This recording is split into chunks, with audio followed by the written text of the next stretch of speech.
สบายดีสวัสดีจ้าพ่อแม่พี่น้องยินดีต้อนรับเข้าสู่ช่องน้องตายสาวดาวคือเก่าเด้อพี่น้องมื้อนี้น้องตายสิมาอัปเดตบ้านเนาะตอนนี้กำลังก่อพี่น้องกำลังกำลังโบกเนาะพี่น้องบอกได้ว่าซีมือซ่านี่สุดยอดอันนี้พี่น้องเพิ่นไปทำงานอยู่ประเทศไทย10 กว่าปีเนาะพี่น้องได้กลับมาบ้านบอกเลยว่าคิวบ่บากเลยนะไผกระจองโตเลยเพราะว่าซีมือนี่งามเนาะพี่น้องเดี๋ยวสิให้บ่เอิกพาไปเบิ่งเนาะแปลว่าเพิ่นเฮ็ดละเอียดแห้งพี่น้องนี่บ่เอิกมันอยู่เถิงสวัสดีสิมาอัปเดตให้เบิ่งเด้อพี่น้องโอ้วันนี้พามาเบิ่งสร้างที่จบมาจากไทยพี่น้องเป็นเคยไปเฮ็ดงานอยู่ไทยแล้วก็กลับมาบ้านพี่น้องเอาบ่เอิกผู้ใดเห็นฝีมือเพิ่นต้องทึ่งพี่น้องเนาะเดี๋ยวสิพาไปเบิ่งเนาะพี่น้องให้บ่เอิกอันนี้นี่ยังมีคนมาติดต่องานเพิ่นเลยติดต่องานคิวบ่ว่างเลยนะพี่น้องเอ้ยเพราะว่าจบมาจากไทยนี่มีไอเดียพี่น้องเนาะไอเดียบ่ว่าจะเป็นแต่อันนี้ได้พี่น้องเฮ็ดเทื่อนแล้วก็เพิ่นแบบว่าตีเพลออกตีเพลานไหลเบิดเอาบ่เอิกจะเป็นสร้างมือกำลังสาเพื่อนพี่น้องวันนี้ว่าขอจับกล่องขออนุญาตจับกล่องให้น้องตายพี่น้องเนาะเพื่อถ่ายวิดีโอให้ FC สาวตายน้องตายสาวลาวเลยครับได้ชมน้ำกัน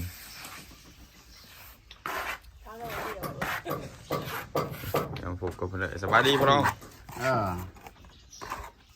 พากดีเนาะสีมือเห็ดเนาะตะกี้เห็นจะเวทงานอยู่ไทยบ่ไปที่ไทยพวกฟูนี่ชอบบ่ดิบอกอย่างนี้เนาะโอ้สูงนี้ความสูงบ่ตีกันหากันน่ะแล้วที่ไทยนะซื้อมืออะไรจากการไปไทยพี่น้องเฮ็ดกับไว้ได้พี่น้องเว้ยเมื่อได้ตีนี่ซองต้องตายเพิ่นขึ้นมาบ่ได้ก็เลยว่านางทายอยู่รุม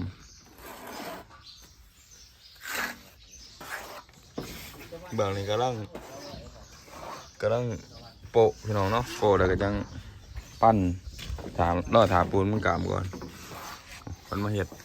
2 บ้าน1เลยพี่น้องเนาะ2 บ้านเกือบแล้วฟ้า1ว้าใบดีใบถึงมาตรฐานกินได้ละ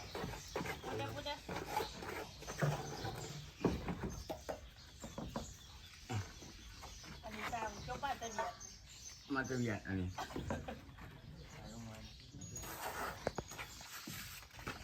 นี้หันจบมาตะวันหน้าไหนเอาเคลื่อนที่โอ้น้ำมันหน่อยได้รีวิวเองหมดเลยเดี๋ยวถ่ายรอบๆ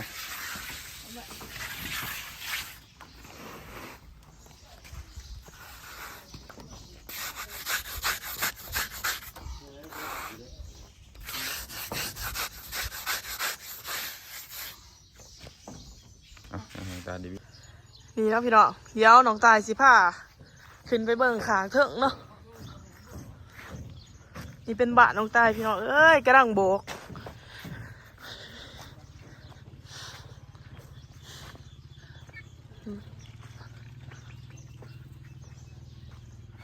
เดี๋ยวสิขึ้นไปเบิ่ง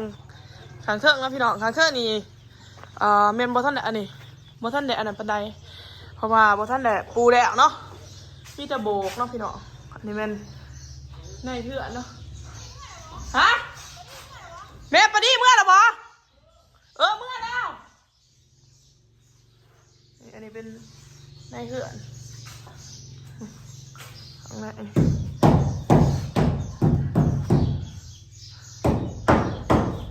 ป่ะเดี๋ยวจะขึ้นไปเบิ่งสัตว์ท้องเนาะอันนี้เป็นสันแดดพี่น้องสันดุมนี่สิเป็นลิ้นจี่ซื้อมาไว้แต่กระปูนเนาะซื้อมาไว้พี่น้องมีเงินนี่โบกแล้วก็ท่าชี้แล้วก็ซิตี้แพร่ลานด้วยเลยแต่ว่ามีเงินบ่ลายจะได้ก็ฝากเบิ่งโฆษณาอะไรเด้อพี่น้องเอ้ยส่วงนี้โอ้ไปเดี๋ยวสิขึ้นไปเบิ่งเพื่อนเนาะอันนี้มันบันไดขึ้นบันไดเนี่ยก็เฮ็ดบ่ทันแล้วนะถามว่ามีเงินนี่โอ้ย ไปสิงหาเพื่อนนี่พี่น้องเลย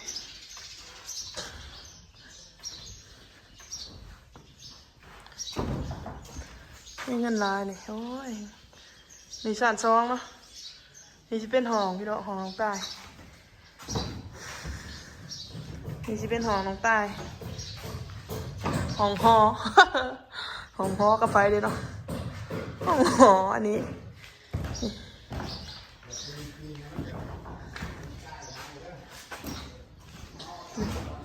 เป็นแนวลงไปเนี่ยก็จะเห็นวิวบรรยากาศทุ่งนาดูแลพี่น้องเลย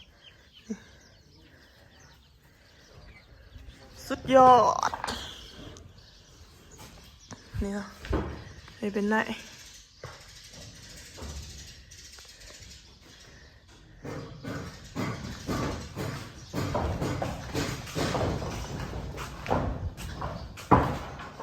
ออกมาแบบนี้บอลนี้เนาะ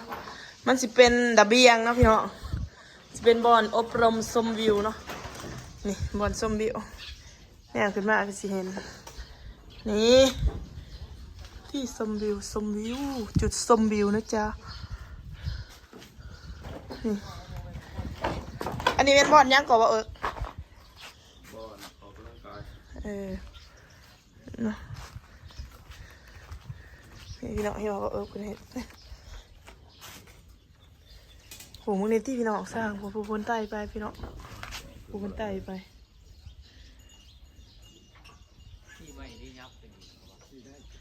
นี่เนาะโบกนี่เริ่มโบก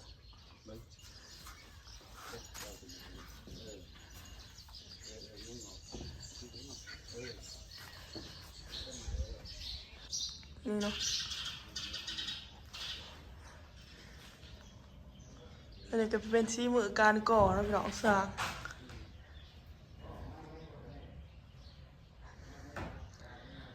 บอกเลยว่าน้องตายภูมิใจเลยพี่น้องอายุซ้ำนี้แหละซ้ำนี้โอ้ภูมิใจสุดๆอยู่บดลก็สิได้มีบ้านงามๆอยู่น้ำเพลินหน่อยเนาะแต่ว่าน้องตายก็เก็บออมล้อมดิบเนี่ยพี่น้องเลยกลัวสิได้ก็ได้ว่าอยากขึ้นเพื่อนปีนี้ว่าอยากอยู่ภายในปีนี้เนาะพี่น้อง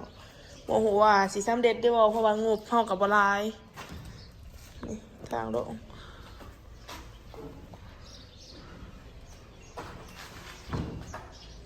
เนี่ยบอกไปก็สิเห็น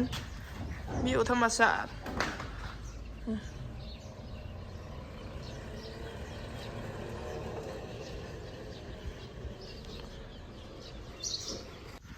เนาะ เดี๋ยวสิอัปเดตให้เบิ่งเรื่อยๆดอกพี่น้องเอ้ย อัปเดต อัปเดตบ้านอัปเดตซ่องนี่นะนี่แล้วพี่น้องสิพามาเบิ่งสร้างตัวนี้มาจะปักกิ่งเนาะสร้างมาจะปักกิ่งผู้ใดสร้างผู้นี้จบมาจะปักกิ่ง นี่นี่ เวียดนาม โอ้มาแต่เวียดนาม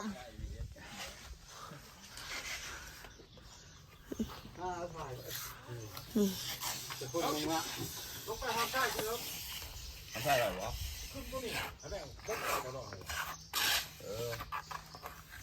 เจ้าส้มแล้วก็ขึ้นตัวนี้ตะบุกีขึ้นไปเด้ออย่าไปจ้องอะไรอันนี้ผู้เว่ออกมาใช้อันนี้ เดี๋ยวเขาจะแจ้งไปเด้อ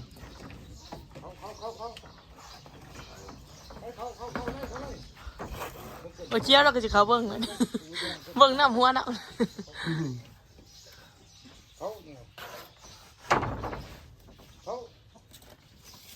ทมดอดนะอันน่ะค่ะพ่อทมมันเวิร์ดโดดดูแกะค่ะ ถุมมันแล้วถุมแล้วก็ปาดออก มันลายพวกอด บ่ได้เจ้าถุมแล้วแต่บ่ปาดออกมันก็หล่อนคือเก่า มันบอกว่า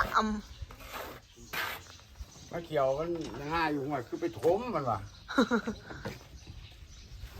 มันลายพวกอดเขาบอกมา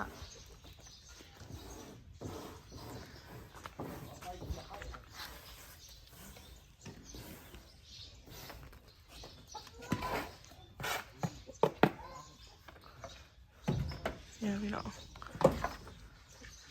จะหน้าแซงบริเฮ็ดได้ปีนี้มันด่าอะไร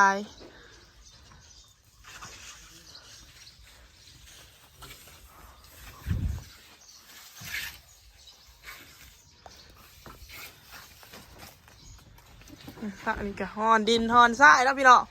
ซอยกันแหละที่จะได้สะสร้างผู้หนึ่งมาจะเบียดสร้างผู้หนึ่งกับมาจะปักกิ่งเนาะสร้างเอิกนี่มันอยู่กับเพื่อนพี่น้องสร้างผู้ดีมาจะเบียดนี่ฮะ จริงมันเป็นยังไง จักเขาจัก เป็ดปักกิ่งน่าจะเป็ด นี่สร้างตัวนี้มาจะเบียดเวียดนามไปเวียดนามสร้างนี่สร้างเอิกเกี่ยวกับเพื่อนเนาะตัวนี้สร้างจบมาจะปักกิ่งเดี๋ยวสิพะอันมาที่พี่โอ้ยเบิ้งเรื่อยๆอยู่หรอกเด้อพี่เนาะตอนนี้ไปเบิ้งสวนพักกันเนาะเป็นหมูก็ย่างคอยบักเด่นโอ้ยพี่เนาะเอ้ยบักเด่นนี่ก็จะเป็นล้างบาทนะพี่เนาะล้างบาทอันท้าแล้วเพื่อนนี่ก็มีแฟนการว่าสิเฮ็ดห้องน้ำอีกอันนึงเพราะว่านี่ก็เป็นห้องน้ำเนาะแล้วเพื่อนก็ยังสิเฮ็ดอีกอันนึงตอนนี้เขาอันมันแดดเพื่อนก่อนซะล้างบาทออกไปเบิ่งทางให้หน้ากะล้างบักใหญ่เห็นไหม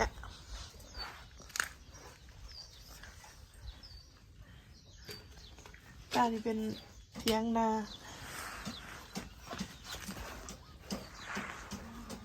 เนาะ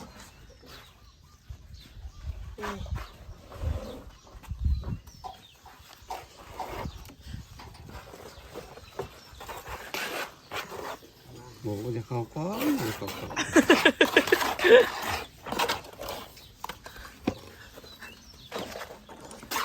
เนาะทรายจำโบ เห็ดโมเป็น โอ้ยบ่เป็น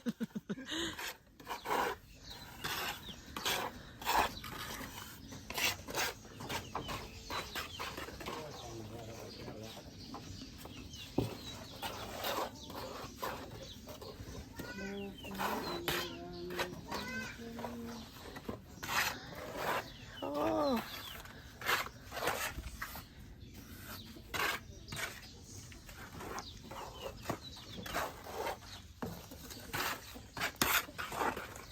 แล้วก็จบมาใหม่แต่พอท่านไหนทึกเนาะ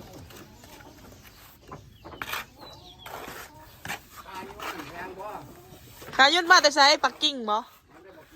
แพงเติบประมาณว่าจักเลย เป็นมาขายเงินแพงบ่ขายเงินมาแต่ปักกิ่งเนาะ มีเครื่องอะไร เอาพี่น้องโอเคพี่น้อง ค่าตู้ผมเอาเครื่องอะไรหรอก เดี๋ยวถ้าส้มอีพี่หนาเนาะสำหรับคลิปนี้กับจิโจ้เพียรสวีเดอร์พอกันใหม่คลิปหน้าฝากกดไลค์กดแชร์กดติดตามเพื่อเป็นกำลังใจให้น้องตายเด้อเดี๋ยวลนๆจังสิมาอัปเดตให้เบิ่งเทื่อนึงเนาะพี่น้องโอเคจ้าบ๊ายบาย